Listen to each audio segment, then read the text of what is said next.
Então, na aula passada, eu tentei fazer a junção de humanidade e mundo, né? Nós estávamos falando de... Eu sempre falei de a vida e o mundo, coisa da filosofia e tal, para que serve a filosofia, refletir sobre a vida e o mundo. Acontece que, quando a pandemia bateu, foi uma reflexão que eu fiz, mas que muita gente certamente fez, nos demos conta de que, quando nós dizemos, ainda hoje, né, quando nós dizemos mundo, nós estamos nos referindo às nossas sociedades, às relações interindividuais, né, de grupo, de classe, as relações sociais, econômicas, políticas, os continentes e sua habitação, demografia, a arte, as produções de comunicação, as redes. E quando falamos de mundo, falamos daquilo que nós habitamos, nós humanos habitamos. E está muito bem, é isso mesmo, né? Quando a gente diz, tenho dito tanto aqui, a primeira coisa a procurar quando se quer conhecer uma época é o seu ethos, quer dizer, a experiência de habitação no mundo. Desse ethos, dessa experiência, uma experiência, decorre um determinado tipo de sistema de linguagem. Para dar assim exemplo, para isso não ficar muito abstrato, lá os míticos tiveram um sistema de linguagem para expressar esse seu ethos mítico, né? Foi a narrativa, contar histórias. E, em seguida, veio, no século VI, uma nova experiência de habitação no mundo, dos humanos entre o que eles não são, né? Entre o que não somos nós, experiência pré-socrática. Esse ethos se expressou, a palavra expressou sempre é complicado hoje em dia, né? Mas é bom, se expressou num sistema de linguagem que foi a questão, o questionamento, a reflexão, virar para dentro. E foi aí que a filosofia apareceu, e etc. Então, primeiro, o ethos. Segundo, sistema de linguagem que decorre dele, que o expressa, que diz ocultamente, porque o ethos, na verdade, a gente só vê depois. O sistema de linguagem está ali, e os sistemas de linguagem correspondentes aos diversos ethoi produzem regimes de verdade. E a gente começa por aqui, pelos regimes de verdade, porque é o mais visível. Mas tem que escavar para poder conhecer o paradigma de uma época, que a gente só vai conhecer quando conhecer o ethos dessa época. Bom, e assim nós trabalhamos. Nós significa filósofos, cientistas sociais, sobretudo, né? Cientistas sociais, artistas, olhando o mundo que é o nosso, no qual nós estamos, e fazemos a experiência de estarmos nele. Temos esse ethos, do qual decorrem valores de habitação, de convivência. Mas o que é o mundo? Esse mundo, cujo ethos em cada época nós buscamos. É o mundo que nós criamos. Vou dizer de novo, só numa frase dessa vez, o mundo que nós criamos para nos protegermos da natureza. Todos os sistemas de pensamento que nós criamos, e aí por sistemas de pensamento deve-se entender tudo que põe em questão, que apresenta, que representa. A Fabíola conseguiu entrar, deve estar no avião já, chegando lá. Que apresenta, que representa, que forma, conforma, reforma, deforma, informa, né? O mundo. Então, é a filosofia, mas é também a arte, são as ciências, a religião, a moral, o direito. Tudo que dá forma ao mundo deve ser entendido como um sistema de pensamento no sentido que Foucault deu ao termo. Eu uso mais a palavra paradigma porque me agrada mais, mas o nome desse laboratório no IDEA, aqui na EPO, é Laboratório de História do Sistema de Pensamento, em homenagem ao Foucault quando ele morreu, né? Eu dei esse nome. Então, tudo que põe em condições de ser pensado, que produz para ser pensado, e pensado aqui muito latamente entendido, não restrito a conhecer um objeto. É um sistema de pensamento. Tá? Então, todos os sistemas de pensamento, retificaçãozinha, quando a gente diz todos, provavelmente está errado, porque se tiver um contra-exemplo, ferrou. Né? Mas eu vou repetir. Todos os sistemas de pensamento, da época mítica em diante, eu estou pensando no veio grego, porque isso aqui é filosofia, né? Veio de lá. Foram produzidos, tenho certeza de que, na maior parte do tempo, na mais longa duração, talvez, da nossa história, de uma maneira não intencional, mas foram produzidos para excluir a natureza, né? Eu estou dizendo de uma maneira não intencional, significando que o desejo da exclusão não esteve necessariamente presente, e necessariamente significa estruturalmente presente, de tal modo que se não houvesse essa consciência, o sistema não teria sido construído? Não. Né? Mas, consciente ou inconscientemente, voluntário ou involuntário, intencional ou não intencionalmente, os sistemas de pensamentos mais diversos foram produzidos desde uma muito longa antiguidade para excluir a natureza. Não é para matá-la, até hoje nós estamos fazendo isso, né? Mas excluí-la do que deve ser levado em consideração, sem o que o pensamento não se faz. Não, o pensamento se faz sem a natureza. E é assim, aliás, que ele se faz, sem a natureza. Natureza real, não o objeto das ciências naturais. Isso também é uma maneira de excluir. Natureza real, aquela que, de repente, pinta num tsunami, num terremoto, num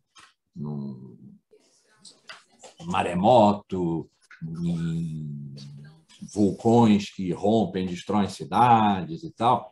Essa é a natureza que não faz parte do nosso mundo. Quando ela se manifesta, é um acidente, é uma catástrofe, vem de fora.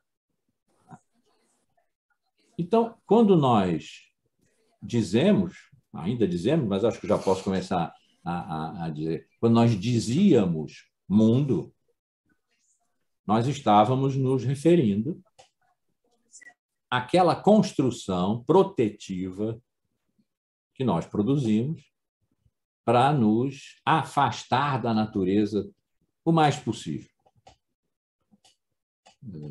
com a maior proteção possível. E eu tenho proposto aqui a gente colocar como esse lugar, que é o lugar da cultura, né? O outro da natureza, que não é propriamente o outro da natureza, a natureza é que é outra, porque é ela que a gente põe para fora e fica. Então, a ponta seca do compasso está na cidade. Tenho proposto que a gente use o termo cidade para significar o tudo da cultura, porque são tantas direções, né, de cultura espiritual, cultura imaterial, cultura material. A cidade. As opposed to a natureza lá fora. Lembram da história, que eu acho que contei na aula passada mesmo, ou há 2 aulas, do Sócrates conversando com Crátilo, foi com Crátilo, e saiu da cidade de Atenas e foram indo até uma hora que ficaram cansados, estavam na natureza, tinha árvore, tinha regato, não sei o quê. E Sócrates disse: Crátilo, vamos voltar, porque eu não aprendo nada aqui na natureza, só aprendo na cidade. Então, acho que isso é uma boa descrição do que é que significou a instauração de um ethos se a gente puder dizer isso, eu vou dizer, depois, se for necessário, eu retifico, de um ethos total, válido, desculpa, válido para toda a cultura ocidental, pelo menos a que veio do lado grego. Repito, nós estamos falando aqui de filosofia e tal. É a Grécia, né? Nossa mãe. Teve um ethos comum. Não podemos conviver com a natureza porque ela nos destruirá. Quando houve o terremoto, o famoso terremoto de 1755, que destruiu metade, mais de metade de Lisboa, né? Eu digo famoso, porque ele foi tema de discussão intelectual profunda no século XVIII, porque ali estava se manifestando o mal. E o mal não era aquilo que os homens faziam, como antigamente se pensava, os homens faziam mal e Deus punia, e eventualmente usava a natureza para punir. Não, era o mal natural.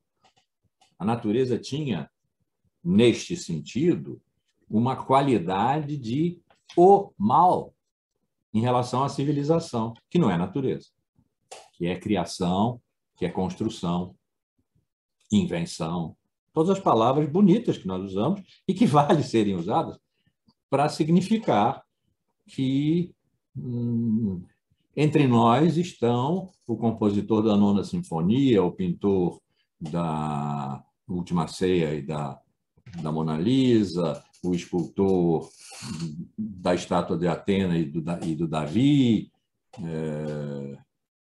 e o grande construtor de sistema filosófico foi Aristóteles, outro foi Santo Tomás, enfim, orgulhos nossos, as catedrais, né, que rasgaram da terra ao céu, e a Torre de Babel.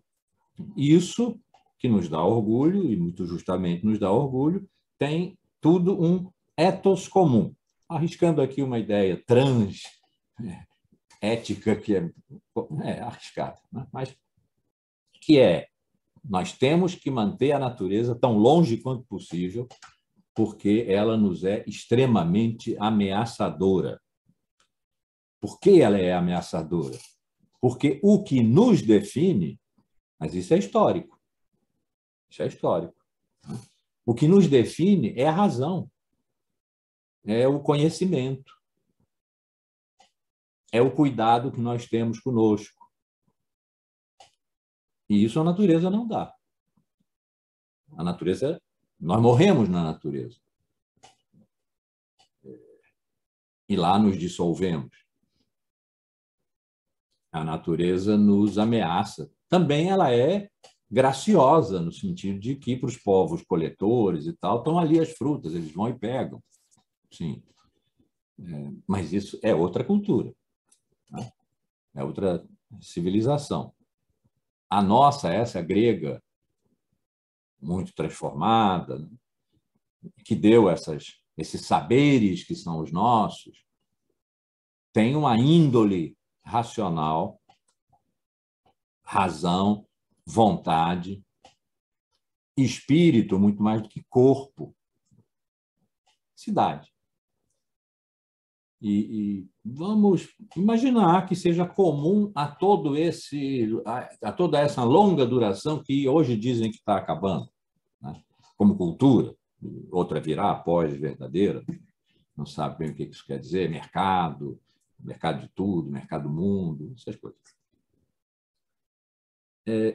E, portanto, quando nós dizíamos, e ainda é quando nós dizemos, mundo, nós estamos nos referindo àquilo que construímos exclusivamente para nós e excludentemente do que nós não somos. E o que nós não somos é a natureza. Todo o resto cabe no mundo, inclusive Deus. A natureza lá fora. Quando veio a pandemia, nós nos demos conta de que a pandemia é pan, porque ela contou com um processo cultural que nós deflagramos em meados, mas sobretudo no final do século passado, que foi a globalização. A globalização pela planetarização da técnica, já falei disso aqui tantas vezes, pela planetarização da técnica e o consumo, que converteu tudo no grande mercado, mercado de tudo, tudo, tudo. Nós fizemos isso é um gesto cultural.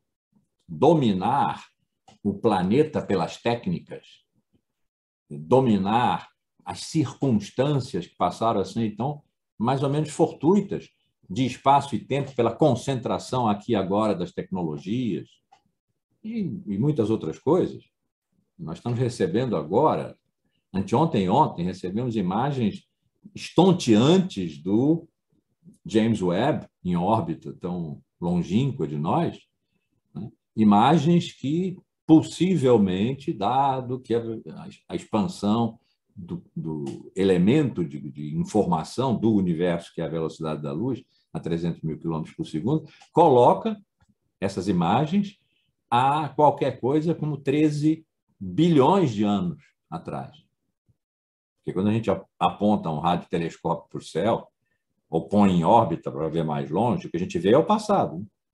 Vê presente ali como imagem alguma coisa que está mandando essa informação que nós estamos vendo hoje a 300 mil quilômetros por segundo para trás, desde que se gerou o fenômeno. Bom, o que tem aí? Natureza em estado puro, que é o universo.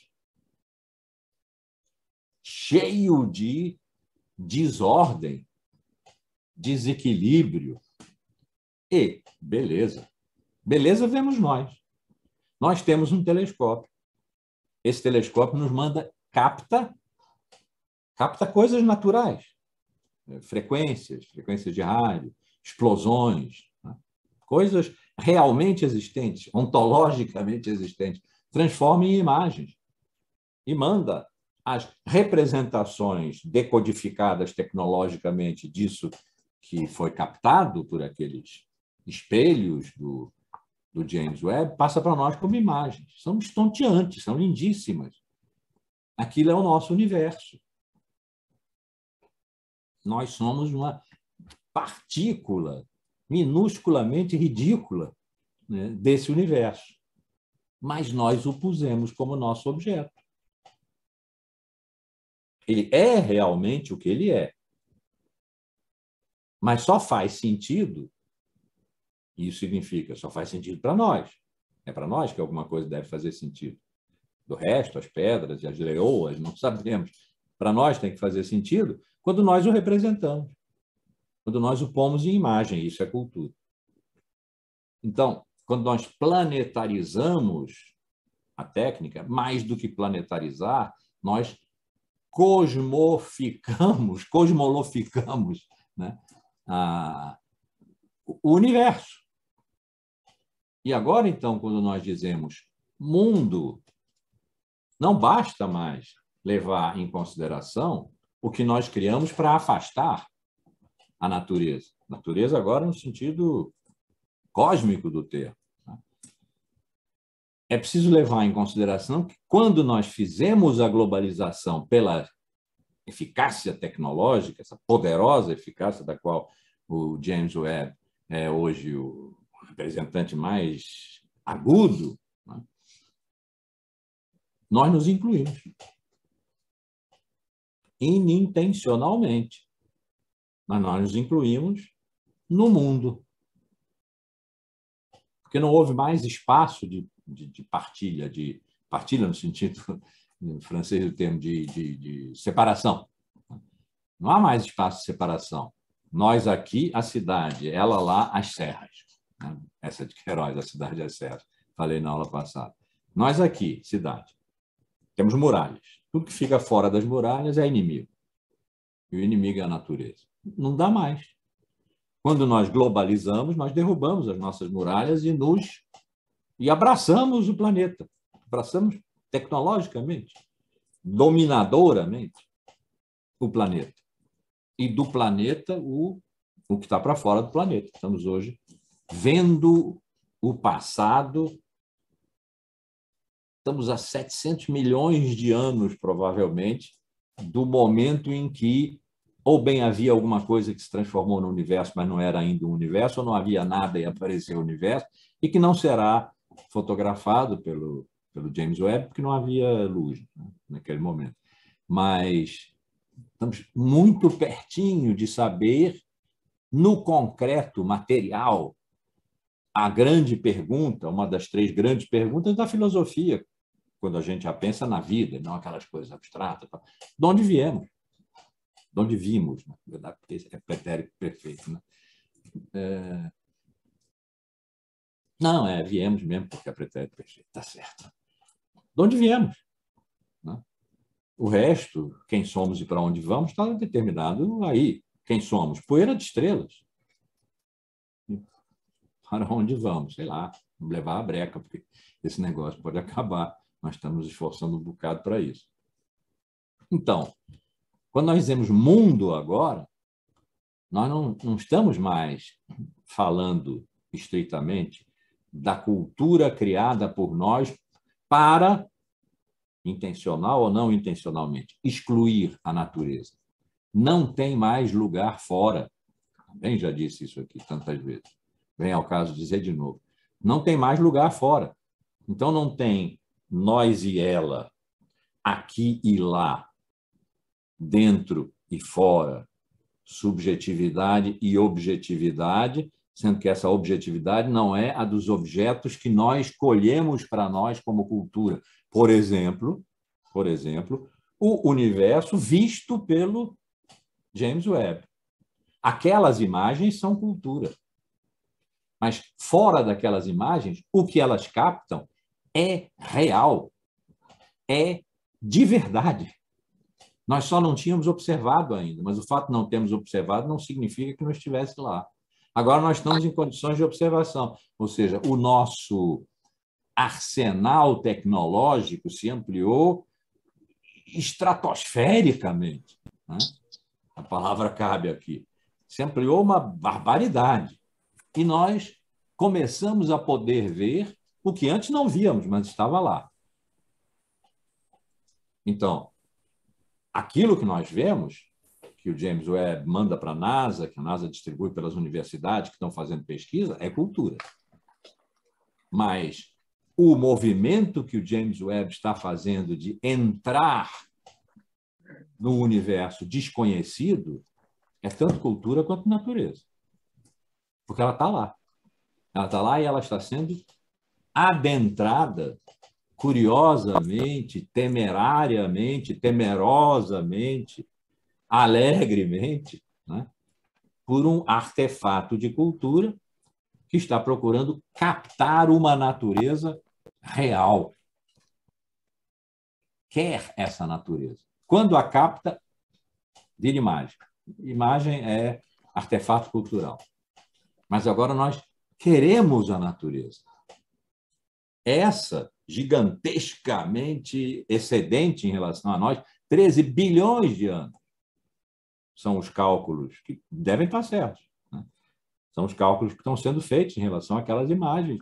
Quem não viu, procure ver, é espantoso. Do James Webb.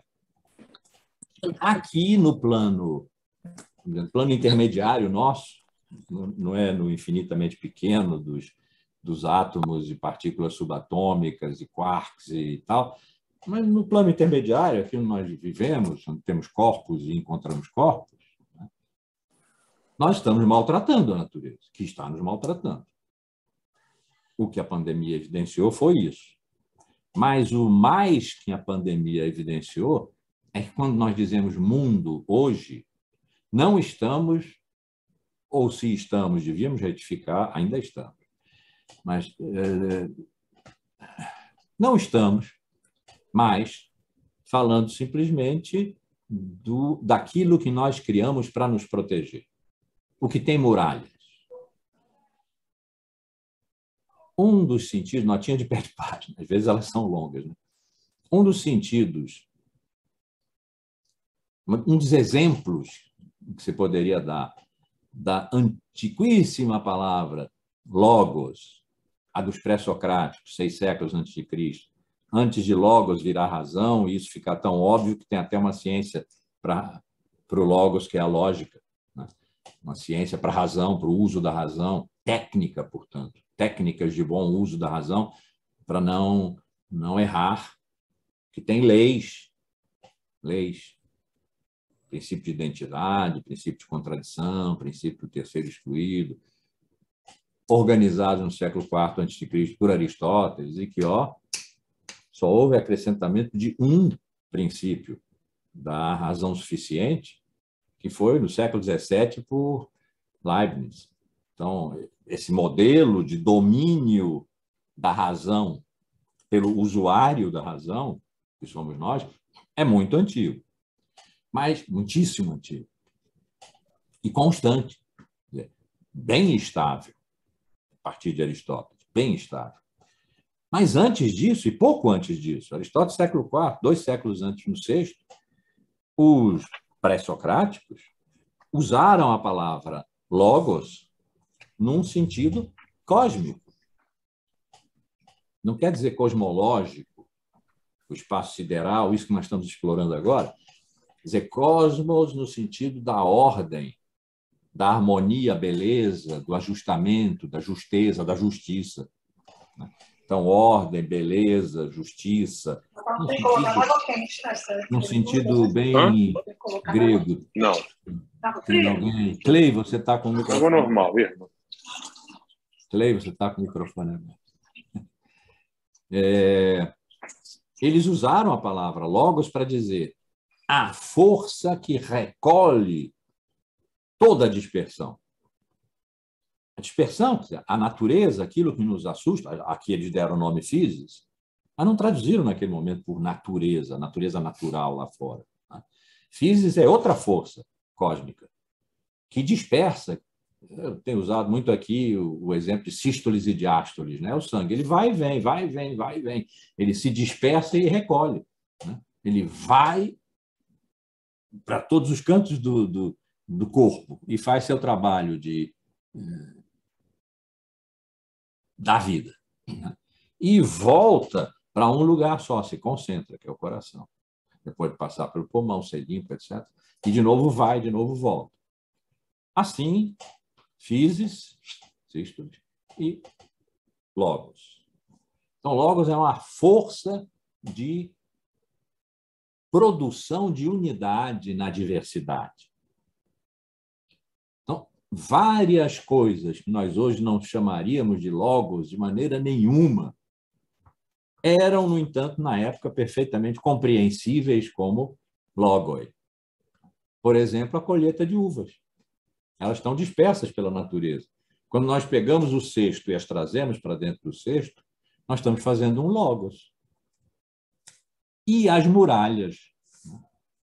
A nota de pé de página vai acabar agora, porque chegamos às muralhas. As muralhas de uma cidade são o logos daquela cidade. Porque cidade é o que está dentro das muralhas, o que está fora não é. Então, as muralhas entendidas como um logos, é uma ideia que não nos passa pela cabeça, porque nós temos tanta certeza de que logos é razão, né? Eram um logos. A organização de uma biblioteca de modo a que a grande, se a biblioteca é grande, a grande dispersão dos livros possa ser dominada por um princípio, seja classificatório, de Dewey, o que for, por ordem alfabética, né? A organização de uma biblioteca é um logos. Era um logos. Então, as muralhas que nós criamos, agora as muralhas metafóricas, né, que nós criamos para manter a natureza fora, eram o nosso logos, a nossa proteção, a nossa recolha, a nossa unidade protegida. Ruíram. A globalização, às vezes eu digo isso, a gente estava distraído, porque certamente não tinha intenção de fazer isso. A globalização fez ruir as nossas muralhas. Quando nós, pelos sortilégios da eficácia tecnológica, pela planetarização, é o planeta agora, né? Pela planetarização da técnica, ganhamos domínio sobre a Terra ganhou domínio sobre nós. Porque não tem mais dois espaços aqui e lá. Nós estamos embolados e as fronteiras, as muralhas, ruíram, de modo que nós vamos de férias e o vírus vem de férias também. E nos encontra. Ele está se divertindo. Se ele tivesse consciência, né? As multiplicações dele, os dribles, as fugas vacinais, aproveitar determinados clusters para poder se irradiar com mais velocidade, etc., é uma atividade quase lúdica do vírus que não tem consciência de estar fazendo isso, mas ele está jogando. Então, embolou. Nós para lá, ela para cá, a natureza e nós estamos embolados. Esse embolar está, por um tempo, sendo experimentado com muita dor, está, por outro lado, sendo experimentado como uma coisa que já já vai passar e nós vamos voltar ao habitual.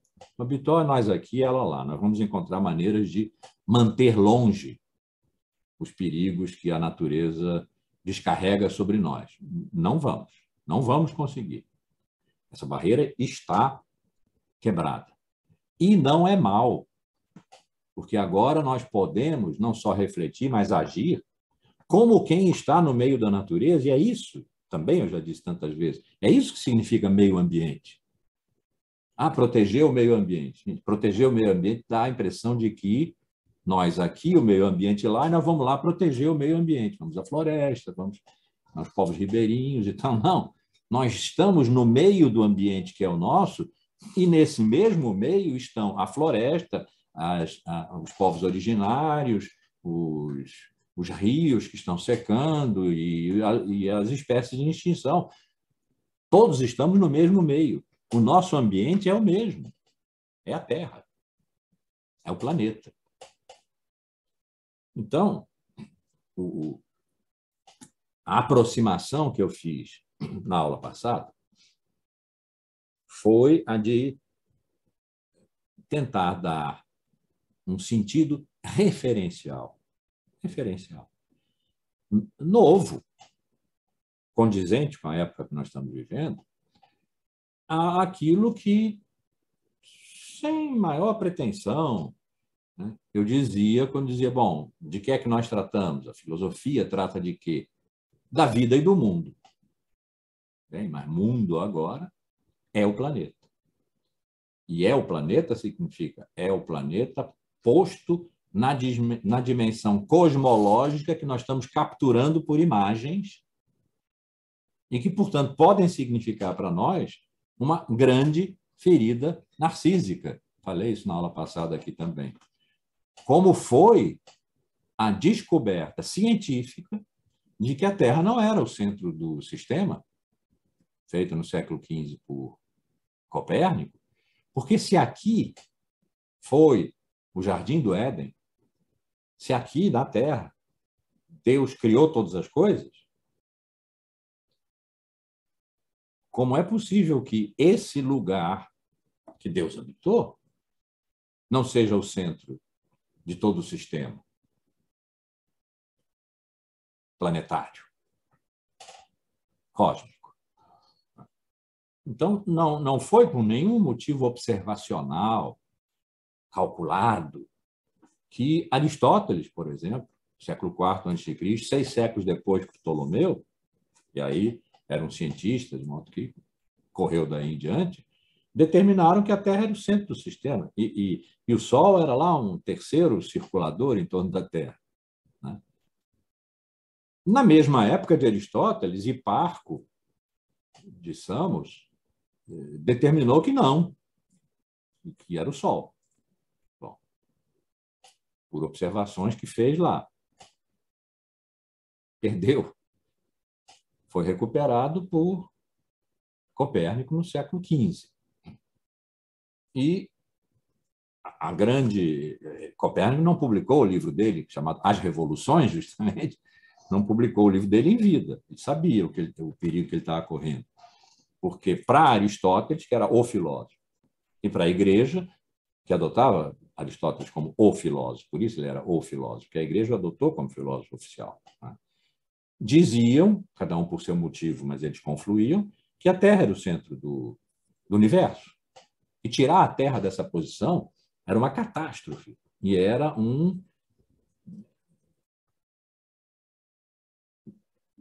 pecado. Era uma coisa ameaçadora para as estruturas produtoras de sentido daquela época. Estávamos na Idade Média, tardia, saindo fora dela, entrando pelo Renascimento. Naquele momento, isso era inimaginável.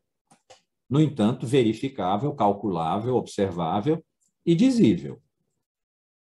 Quando foi preciso aceitar que era o Sol o centro do sistema, uma estrela não habitada, onde Deus não passeou, né?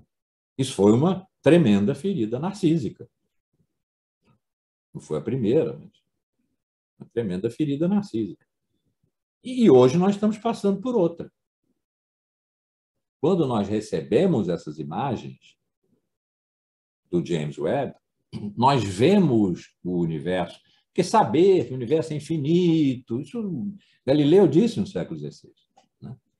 Que o universo é infinito, que espaço infinito, essas coisas todas, não, que o universo é eterno, se é eterno, se não é eterno. Essas discussões são antigas, mas nós estamos vendo. Os nossos regimes, os nossos artefatos de objetivação de tudo aquilo para que nós olhamos, aquilo que nós não somos, né, nos mostram agora o imenso excesso de haver. Imagina, se nós já nos preocupávamos com o imenso excesso de haver aqui em volta de Atenas, em volta do Rio, né? E para isso criamos nossas muralhas. Agora temos um imenso excesso de haver, que é um universo em expansão, sem o nosso controle, sem nenhuma possibilidade de controle por nossa parte. Nenhuma. Nenhuma. Os buracos negros se formam e comem matéria. Tem um que foi localizado agora que come, acho que a Bíblia não está mais aí, porque ela decora esses números. Nós gostamos dessas coisas. Nós acho que são massa correspondente a 10 mil terras por segundo. Isso totalmente independe da nossa vontade, totalmente está fora da nossa capacidade de controle. Agora nós estamos excedidos muitos níveis acima do que a nossa ação sobre o planeta, que já era uma coisa acima das nossas cidades, né? Era um planeta inteiro, a Terra, nos permitia. Nós conseguimos dominar a Terra e, com isso, iniciar a sua destruição nesse antropoceno, esse momento geológico, né, da história da Terra em que nós nos encontramos. Para o universo, não. Então, nós estamos tomando consciência de nós mesmos, devíamos. Com alegria, com júbilo, para quem gosta dessas coisas, mas tomando conhecimento de nós mesmos como é que Camões dizia? Esse bicho da terra tão pequeno, né? Como nada que seja muita coisa, né? E, portanto, quando dizemos vida e mundo, disso trata a filosofia, ela tem que entrar fundo na vida e pôr a vida no mundo, se ela quiser ter um mínimo de valor ainda para nós, na nossa época, essa aqui, da pós-verdade, etc.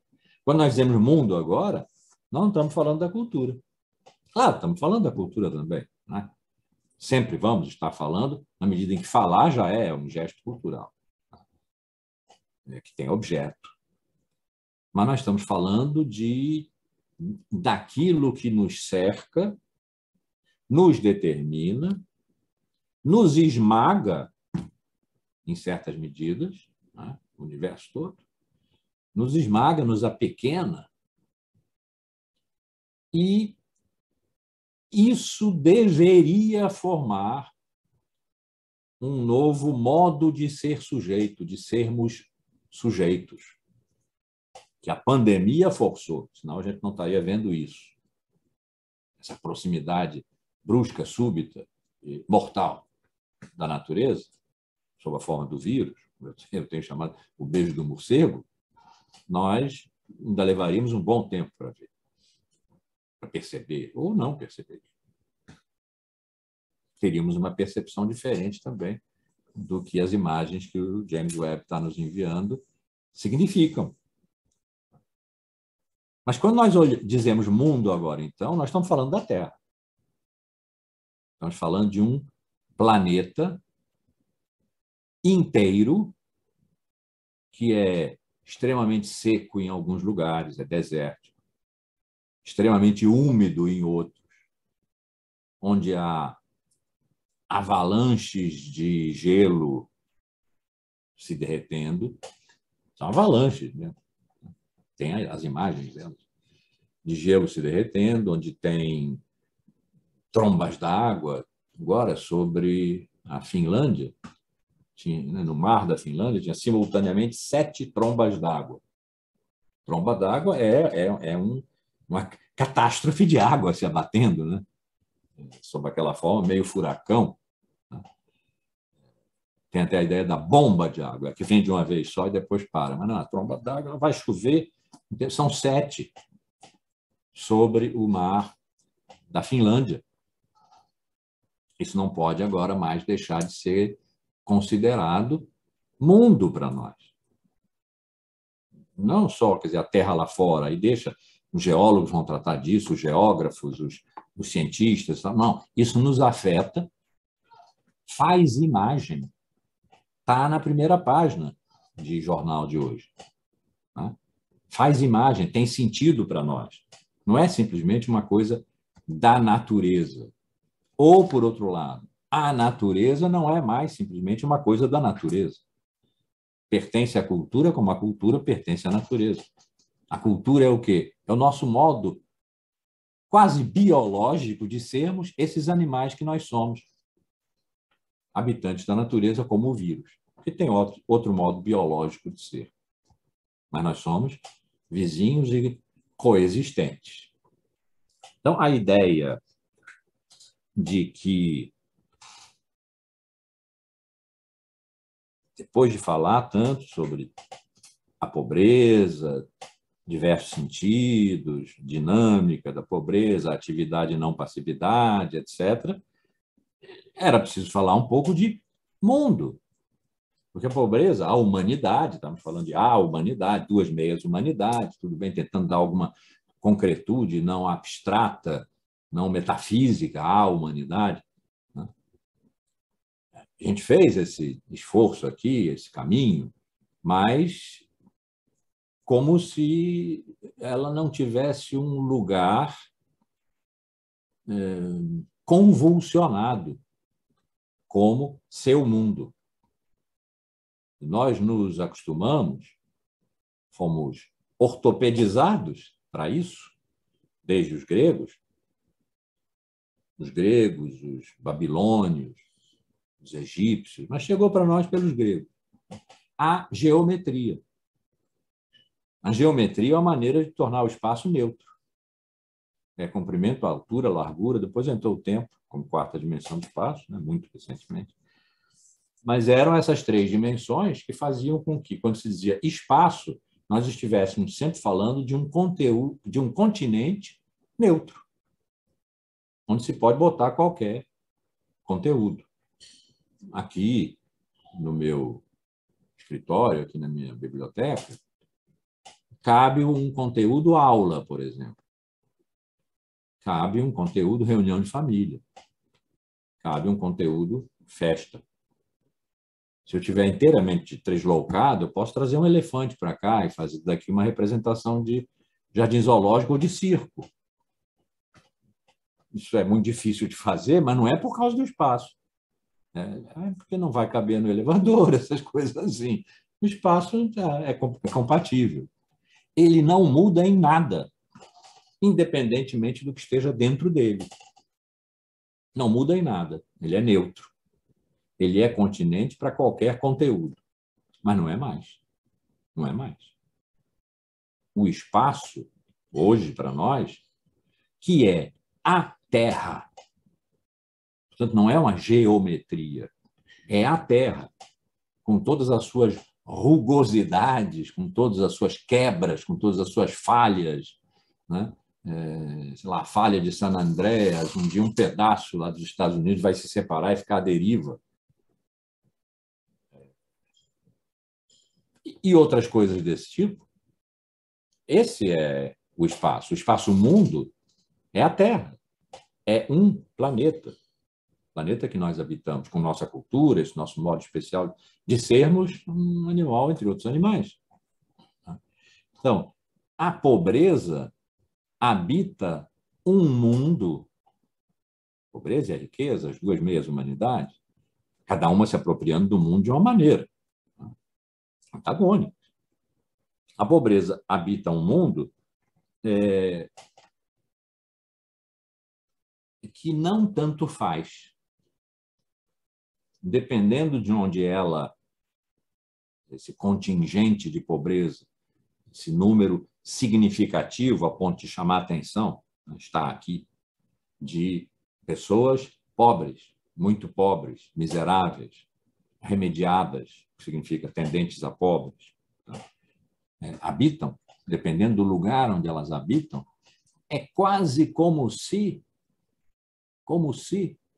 elas fossem, em certas circunstâncias, mais pobres do que em outras circunstâncias, ou seja, em outros espaços, com as mesmas condições de vida, digamos, as mesmas carências, mas o entorno sendo diferente,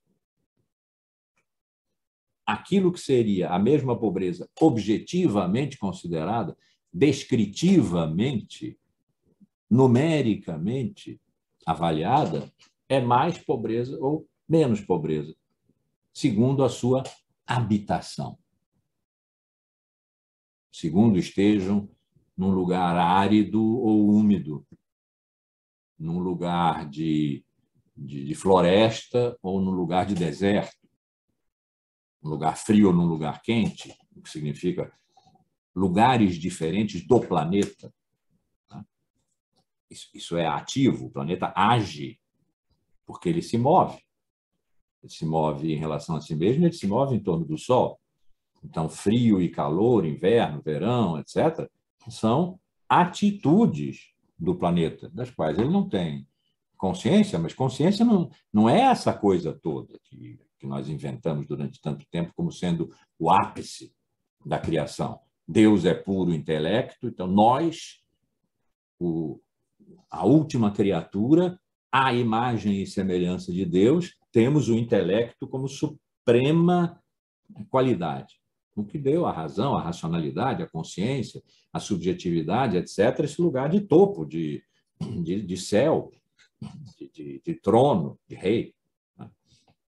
Não é essa coisa toda, sabemos agora. E sabemos há tempo já, Freud já nos ensinou que o inconsciente faz clivagem da consciência, nós nem sabemos. Por definição, nós nem sabemos, por isso que ele é inconsciente. Então, o planeta se move não conscientemente, não intencionalmente, mas o seu movimento tem efeitos. Portanto, é uma ação que produz efeitos. É uma causa que produz efeitos. E esses efeitos se produzem, entre outros, sobre nós, os humanos. Produzem sobre a natureza. Seca aqui, molha ali, onde antes era seco, agora é diluviano, onde antes, enfim, essa coisa toda do sertão virar mar e o mar virar sertão, que o aquecimento global, que as alterações climáticas sérias que nós estamos sofrendo, estão chegando a um limite, né? Produzem. É o movimento do planeta. O movimento do planeta faz, portanto, parte do que a gente deve agora chamar mundo. Mundo é o planeta, que nós habitamos, com diferenças de regimes de habitação segundo seus movimentos do planeta, em determinados momentos em que chove mais, em que faz mais seco, ou, geologicamente, o planeta determinado por... A África já foi coberta de florestas tropicais.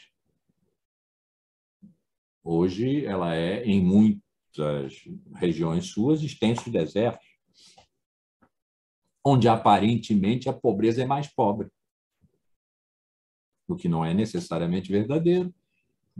Se olharmos para periferias, por exemplo, de grandes cidades, e a qualidade ou desqualidade da vida das pessoas muito pobres que vivem ali revirando lixo, procurando osso ou pele de galinha. Mas o entorno é diferente, é a cidade, tem regimes muito relativos, mas tem de solidariedade. Então, mundo é uma multiplicidade dinâmica que corresponde ao planeta e não à cultura, onde a cultura está, evidentemente, dentro, mas não é mais a senhora, a ama da casa. O morcego, eventualmente, pode mais do que nós. Ele nos mata, nós não o matamos. Nós estamos duelando com o vírus e, até um certo ponto, nós estávamos vencendo e agora começamos a, de novo, perder. As fugas vacinais, essas duas últimas variantes, né? A PA4 e a 5 do Ômicron, voltaram a matar. Claro, nós estamos muito vacinados, mas também as vacinas são relativas porque vão perdendo efeito e, em alguns lugares, não há, praticamente. Né? Mesmo aqui, a dose de reforço tem 53% de brasileiros acima de 12 anos com a dose de reforço. É pouco. E o vírus está atacando aí. E nós estamos perdendo para nós mesmos, porque os cuidados que a gente tomava lá no começo, quem tomava, estão sendo desmontados pela nossa subjetividade. Nós não aguentamos mais. Nós queremos sair. Às vezes saímos mal. Então, a compreensão de quando nós dizemos humanidade, nós estamos falando de, vamos admitir assim, alguém. Nós estamos falando de alguém, alguém que habitam. E o lugar em que habitam é vivo. Não no sentido biológico do termo. Sim, no sentido biológico também, claro. Mas não é determinantemente no sentido biológico do termo. É vivo porque se move e o seu mover produz efeitos. Molha e seca, e isso produz efeitos. Então, levar o mundo em consideração hoje determina o que nós somos. E o mundo, planeta, inclui a natureza. Então, nós estamos sendo determinados no que nós somos, também por aquilo que antes nós excluíamos, para sermos o que nós éramos: cultura. Cultura, razão, inteligência, domínio, poder. Continuamos atirando nessas direções, mas hoje nós estamos fortemente limitados. Então, levar em consideração essa rugosidade, esse movimento, essa desordem que nós tanto temíamos e que agora estamos enfrentando nas piores condições, a gente não queria. Levar isso em consideração é que é pôr o pensamento em condições de refletir sobre vida e mundo, à medida em que vamos vivendo no mundo nossas vidas e nossas mortes. E mundo, então, agora tem essa dimensão estendida e não mais limitada pelas muralhas, por esse logos que nos protegeu durante o tempo e que ruiu. Então, esse mundo está, ele próprio, empobrecido, em vias de empobrecimento, de forte empobrecimento. A gente verifica... Desculpe.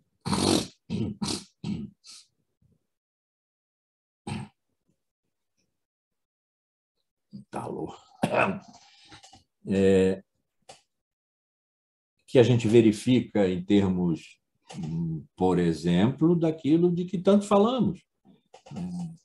A floresta que pega fogo, a insustentabilidade do desenvolvimento, se ainda pode chamar de desenvolvimento econômico, do crescimento da produção de alimentos, que seja, commodities, nas condições em que estamos fazendo hoje, derrubando florestas, do aquecimento global.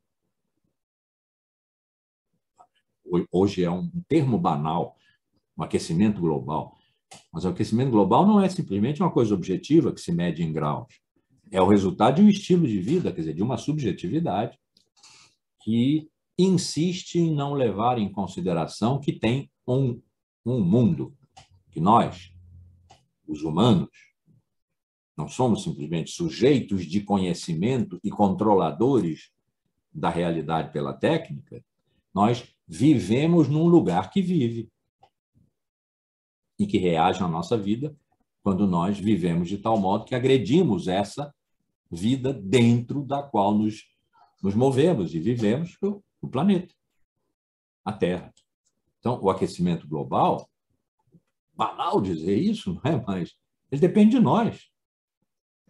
Ele é global porque nós globalizamos o planeta, né? E não local, portanto. Ele é global. Tudo é global hoje, né? Praticamente. Ele é o aquecimento global que nós produzimos com as nossas vidas locais. Um determinado país, uma determinada zona industrial, o que for. E que nós tratamos como se fosse uma questão matemática, de conta. Então, quem gasta menos, quem produz menos elementos de efeito estufa, gases de efeito estufa, tem um crédito a receber de quem gasta mais, produz mais. Que sentido isso tem do ponto de vista da habitação no mundo? Mundo entendido agora no sentido estendido, né, de que eu falei essa aula inteira, já tinha falado na aula passada. Que sentido isso tem? Eu tenho um crédito, você tem um débito, isso é conta. Porque a humanidade continua sofrendo os efeitos do aquecimento global, mas não é só a humanidade toda. No primeiro, que a humanidade, a meia humanidade pobre sofre mais, porque se defende menos, tem menos condições de defender. Vou brincar só com isso, não tem ar refrigerado, né? Que produz gases de efeito estufa, aliás. Como o planeta. Sofremos nós, sofre o planeta, e quando o planeta sofre, sofremos nós, e assim. Então, é observável nas nossas vidas. E é observável cientificamente na observação científica, desculpe a imensa redundância, né? Mas é observável na observação científica, que é objetivo, que é objetificadora, né? Que nós fazemos, que ilhas da Micronésia não existem mais. Foram submersas, porque eram muito baixas, pela subida do nível dos mares, ali em volta. E que daqui a algum tempo, dependendo do aumento e do tempo que leve o aumento da temperatura média da Terra, litorais de muitos lugares desaparecerão. Cidades desaparecerão. Isso é a nossa vida na vida da Terra, a nossa vida sobre a vida da Terra, nós produzindo efeitos sobre a Terra que produz efeitos sobre nós. Banal isso, né? Mas tem que mudar os nossos regimes de subjetivação.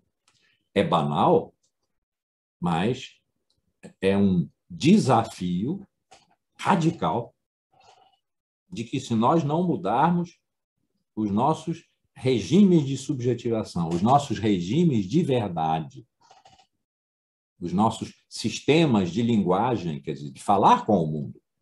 Nós falamos entre nós, falamos várias línguas, estamos virando todos poliglotas em inglês, não é? Mas falamos entre nós temos que falar com a natureza, temos que falar com o planeta. Os nossos sistemas de linguagem têm que mudar de tal maneira que os nossos regimes de subjetivação e de verdade mudem junto. Isso significa que o nosso ethos precisa mudar.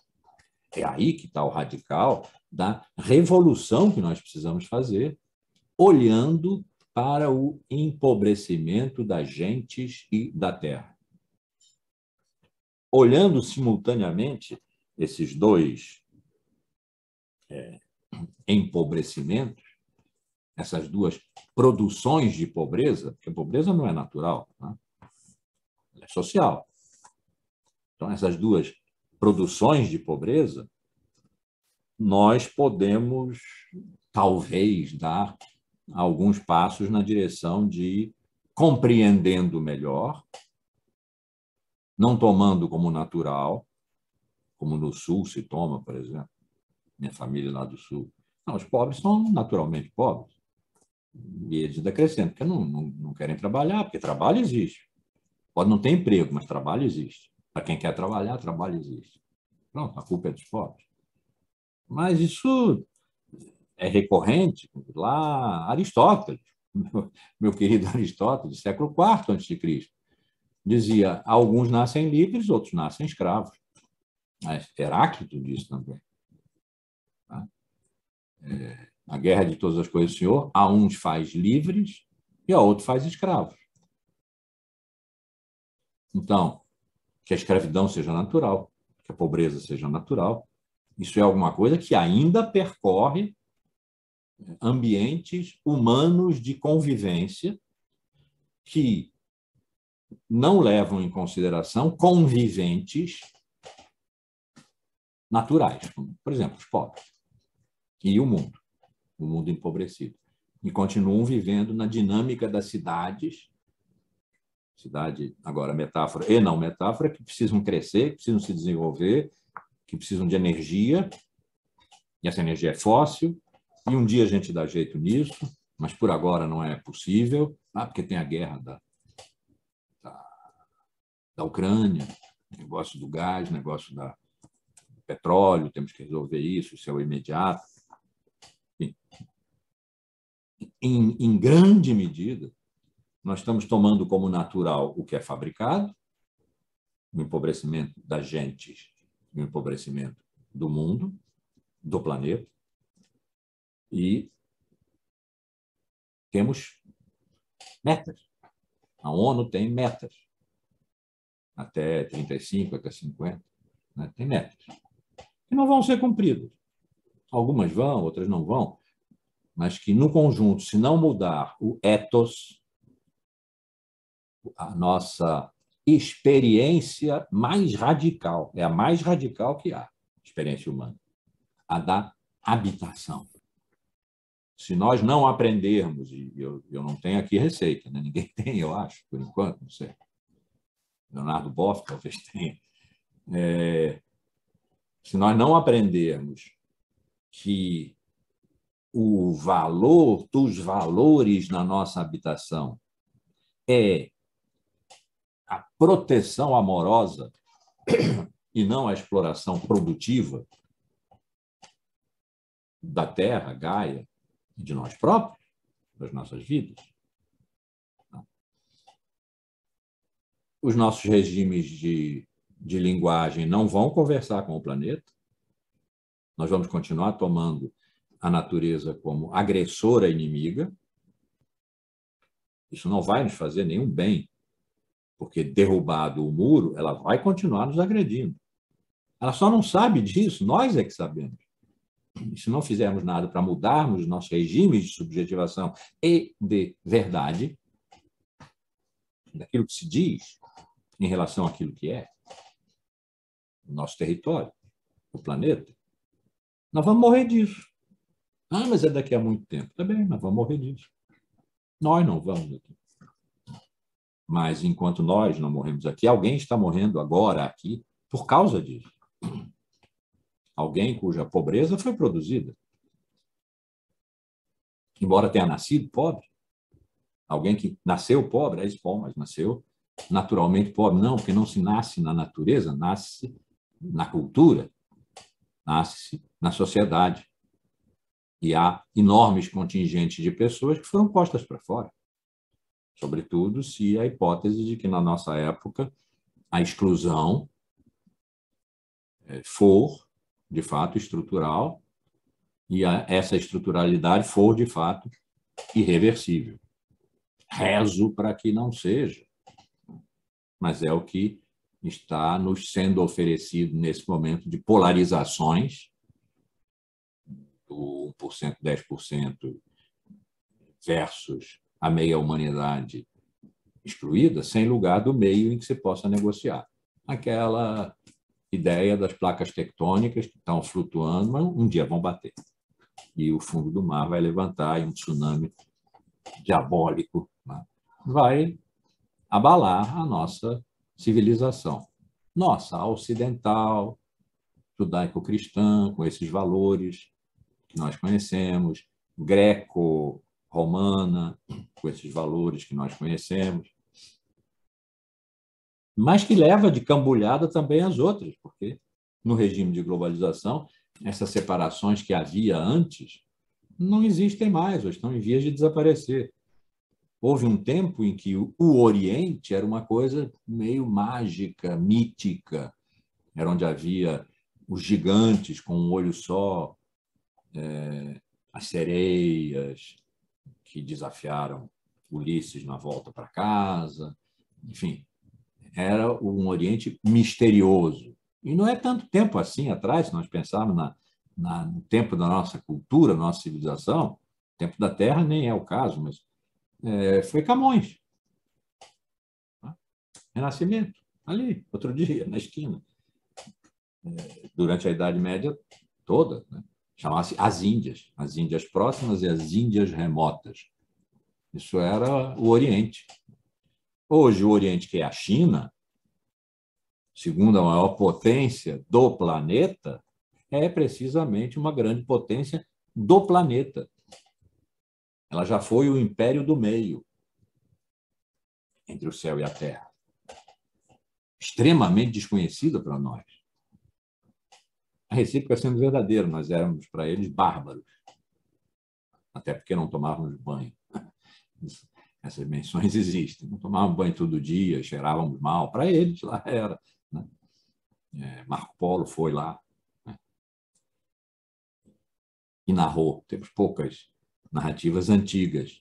Mas até não muito tempo atrás, a China era misteriosa. De repente, ela está no mercado. Ela está participando do jogo, ela é enxadrista do jogo que está sendo jogado agora. Né? E assim os povos originários. Então, o Oriente, a África, os povos originários, aqui nossos e em outros lugares, em que há os autóctones, os que estavam aqui antes, né, vão na mesma cambulhada. Então, o fundamental é nós encontrarmos, isso é um trabalho, se há um trabalho coletivo hoje, é esse. E é do mundo inteiro. E não é de universidade, claro, aqui nós estamos fazendo isso, estamos pensando isso, né? Mas depois nós saímos daqui, vamos ligar o gás, esquentar um café, alguma coisa do gênero, né? E sim, está certo, por enquanto está certo, é isso mesmo. Né? Mas o mais coletivo, mais universal, generalizado trabalho que precisa ser feito hoje, e que é quase assim uma campanha, uma guerra quase do fim do mundo que nós precisamos conduzir, né, é a da mudança do ethos, que implica a compreensão da mudança do mundo. Se ethos é a habitação, a experiência, não é conhecimento, é antes disso.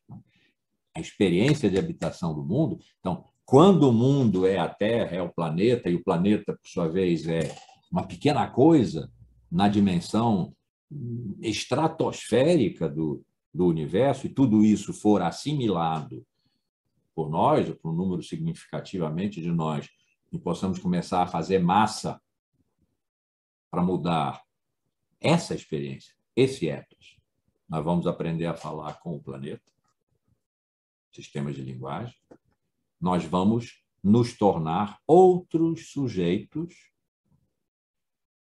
titulares, talvez a palavra não valha mais, então, de outros regimes de verdade.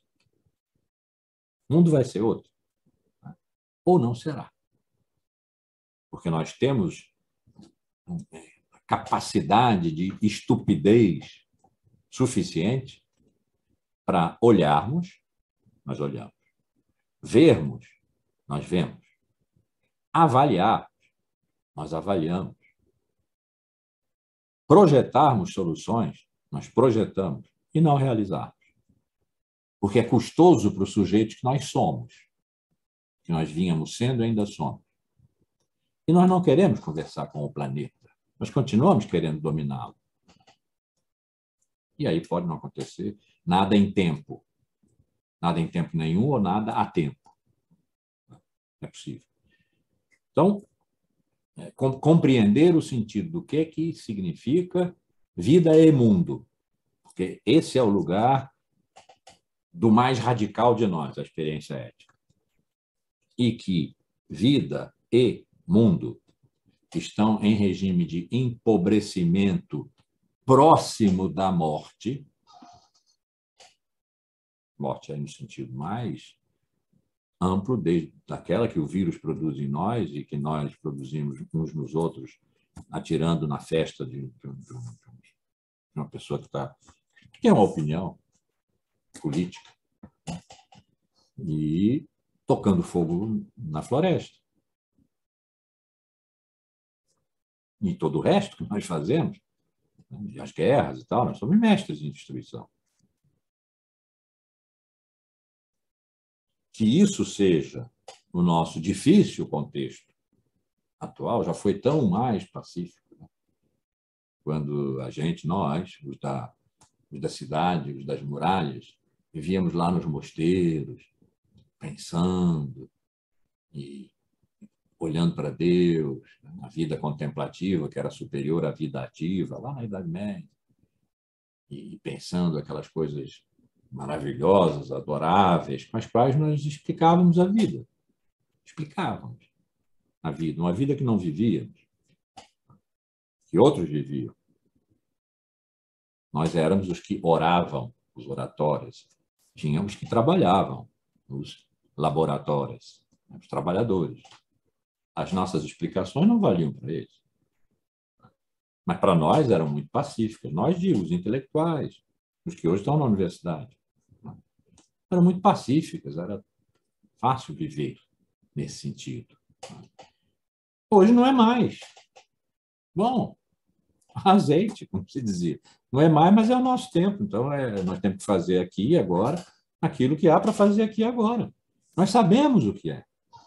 Essas coisas que eu estou repetindo aqui, repetindo, é porque nós sabemos, mas não interiorizamos o suficiente para isso mudar as nossas vidas. Lentamente, claro, mas lentamente que fique de olho no empobrecimento constante e acelerado das gentes e do planeta. Acelerado significa que as nossas ações devem ter um ritmo tal que desacelerem esse empobrecimento constante das gentes e do planeta. Cada um vai ter que descobrir. Eu sinto muito, não tem regra, não tem lei, não tem receita. Vai ter que descobrir, segundo o seu regime de vida, segundo o que faz na vida, segundo o que é capaz de fazer, o que pode e exceder o que pode, porque o perigo é imenso. Fazer o que pode e exceder o que pode nos termos que forem possíveis, porque o impossível, talvez, às vezes, a gente não consegue, né? Mudar. Agir na direção de mudar de proximidade em proximidade. Estamos, talvez, fazendo isso aqui. Somos 19 hoje. Nós temos capacidade multiplicadora. Se formos contagiados, eu estou querendo seduzir vocês, né? Que já vieram com com essa carga toda, vocês não estão ouvindo nada disso pela primeira vez. Nós temos capacidade multiplicadora de vizinhança em vizinhança, de local em local. Como transformar isso num global é uma coisa que nós não sabemos ainda. Esse local que a gente usa como palavra, para misturar local e global, por enquanto é uma palavra, é um semiconceito, né? Só para dizer que a globalização não eliminou o local, as localidades, as organizações, as comunidades, etc. Agora, como não eliminou e que efeito de regresso tem, nós não sabemos ainda. Precisamos saber, precisamos constituir. É um dos caminhos pelos quais passa a possibilidade de nós fazermos alguma coisa na direção de mudarmos o ethos da nossa habitação. O nosso ethos, que é a nossa habitação no mundo, que é o planeta. Nós, sendo empobrecidos pelo 1%, 10%, e o planeta sendo empobrecido por nós.